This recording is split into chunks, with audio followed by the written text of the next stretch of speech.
Welcome to the show. Today we're going to kind of do double duty. I'm going to be doing sort of a mini review on a welder that I bought from Harbor Freight. And I'm also going to demonstrate a quick project that I've done with it before. I'm going to kind of do another version of that so that you can see how the welder works and how I've been using it. And if you want to, you can follow along and learn how to make kind of a cool piece of garden art. So a couple things to say first. I've actually been using it for a while now, maybe close to a year. But I haven't done a whole lot of projects with it. But I do have a pretty good idea of what it's capable of. And I have welded metal that is as thick as 1/2-inch steel. And I've welded metal that is as thin as 22 gauge steel. And actually, you might see a little bit of that in this video. Technically, it is a MIG welder, which means that I could be running gas if I wanted to. But I use it very little, and so I haven't taken the time and the money to invest in that. And the flux core wire works pretty good for me. I'm using it for just general projects, mostly like artistic type of stuff and learning type of stuff. I haven't done anything structural. I'm not a certified welder. I'm not a professional welder, and I'm not likely to be. So this is the Chicago Electric MIG 180 wire feed welder. These run on 220, well, depends on who you ask. They run on 220 or 240 volts. I think we generally say 220 like we say 110 in the house. I have it on a 50 amp circuit, and I've never had any trouble with powering it. You can see there are power settings and wire feed speed settings. What I've found is most of the time I'm running about a 6, maybe 5, 6, or 7 on the wire feed speed. And it depends on the type of work I'm doing. If I'm doing really, really light work, I might be down around the B power setting or the C. If I'm doing heavier work, I might be up on the D. But one thing to consider is that as you get toward the lower end of the wire feed speed, from my experience, it gets a little bit less precise in terms of how it's feeding. It gets a little less consistent. And that may have to do with the tension settings. There may be more that I could do to improve that. But at least the way I have been using it and with the knowledge that I have, I usually don't run that wire speed down below about 3. So that may be limiting to some extent, but there are usually workarounds, especially when you're doing projects that are not, again, not structural in nature. I'm not doing welds on an axle of a car or something, where it's like, this is mission critical. This weld has to hold. I don't do that type of work. So I can be a little sloppier than I should be. And I can, in the process of learning, I can still do some fun stuff, and I don't have to feel like my life depends on it. So with that idea, I think I'll go ahead and launch into the project that I'm doing today. I have a daughter who really loves the type of work that I do. She likes metalwork and woodwork, and 2 sons who also very much get into it. And they're all very hands-on, and they like to see what I'm doing, and they like to participate whenever they can. So I thought it'd be cool to make a metal figure. I came up with a design that I felt that it worked pretty well. It was kind of neat that there was this, I think it's some parts from a fence there that kind of looped around, and you could sort of look like a face, and then you take another part and you can, tack weld it and make it look like some sort of Pippi Longstocking pigtails or whatever. So that came together pretty well, and my daughter really liked it. So I figured I'd do another one for this project. So the first thing is you need to have a piece of rebar that's sufficient size to get the job done.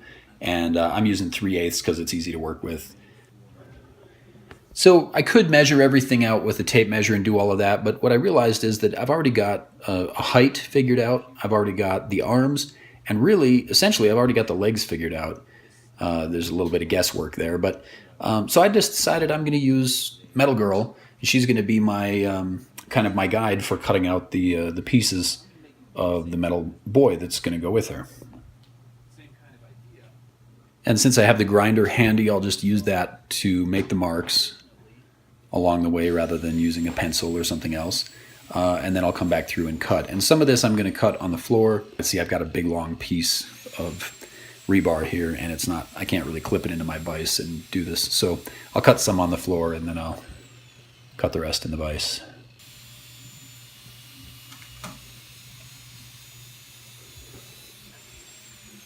There we go. Now it's just time to lay it out and do the welding.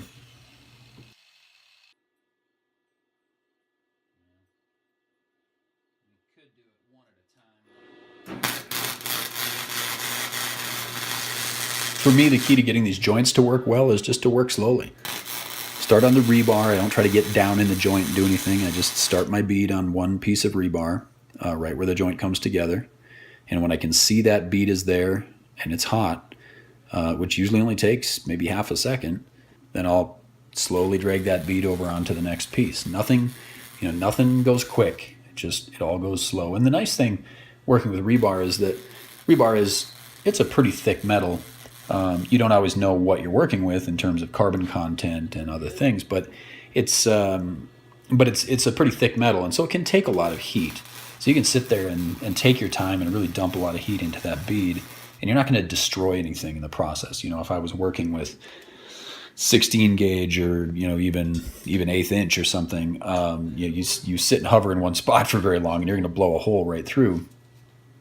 Where with rebar, it's pretty forgiving. So with that done, I'm moving on to the head. And to do the head on this, I didn't have the right hardware. I thought I had another one of these. It's like a thing that clips around a fence pole where you have the gate. I must have misplaced the other one that I had. So what I'm going to do instead, which in a way is actually kind of cool, I'm going to fabricate one that looks very similar. And of course, this is the boy, so he's not going to have the same hair. So the right way to do this, I think, is just to take some thinner gauge steel, which I have. I believe this is 22 gauge, which is very, very thin. And this will also give me an example to show that you can indeed weld with this Harbor Freight welder.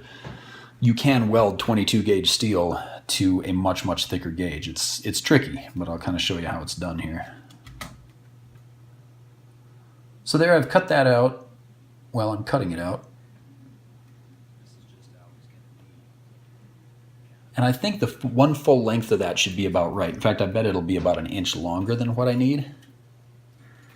But I'll kind of shape it up and get a sense. And then, of course, when you cut with one of those, you've got that edge that's just, oh man, it's just waiting to gash somebody. So we'll take that down.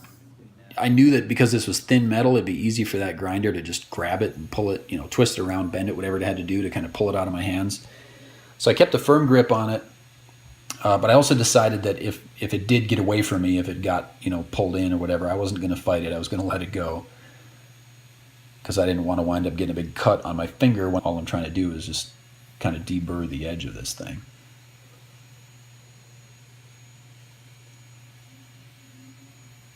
So after a couple minutes on the grinder, I felt pretty comfortable that we had that, at least the dangerous parts, knocked down, and it wasn't going to be so sharp.